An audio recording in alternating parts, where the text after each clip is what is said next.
నమస్కారం. ఇప్పుడు మనం ఇట్లా ట్రీట్మెంట్ తీసుకొని వాళ్ళు బిడ్డని తీసుకునే వాళ్ళ ఎక్స్పీరియన్స్ చెప్తారు. అరుణ వాళ్ళ హస్బెండ్ వచ్చినారు. అందరికీ నమస్కారం. మాకు మ్యారేజ్ అయ్యి 10 years అయింది. 2005లో మ్యారేజ్ అయింది. 10 years వరకు పిల్లలు లేరు. 2014లో చెన్నైకి వెళ్ళాము. అంతే, ఇంకా బయట చాలా హాస్పిటల్ తిరిగినా కానీ మాకు ఎక్కడ ట్రీట్మెంట్ అనేది ఖచ్చితమైనది ఎక్కడ చెప్పలేదు. కానీ మేడం గారు ఇక్కడికి వచ్చిన తర్వాత మాకు ఇక్కడ కూడా టైం తీసుకుంది. అంటే అమ్మాయి కొద్దిగా వెయిట్గా ఉంటుంది, అంటే 75 అట్లా ఉంటుంది వెయిట్.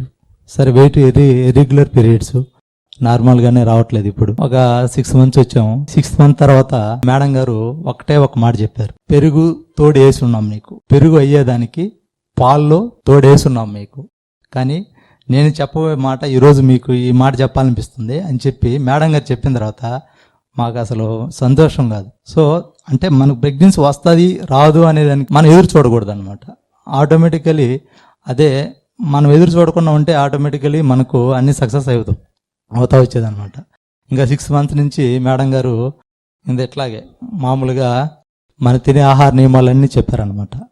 అంటే ఏమి తీసుకోవాలి, అమ్మాయి వెయిట్ ఉంది, కనీసం 1 kg 2 kg తగ్గితే కొన్ని లెవెల్స్ కొద్దిగా నార్మల్గా వచ్చే అవకాశాలు ఉన్నాయి అని చెప్పిన తర్వాత మేము ఇంకా సంతోషపడ్డాం అనమాట. అంతా బాగా సవ్యంగా జరిగింది. ఫస్ట్ టైం ఎట్ టైంలో మాకు పాప పుట్టింది. చాలా సంతోషం.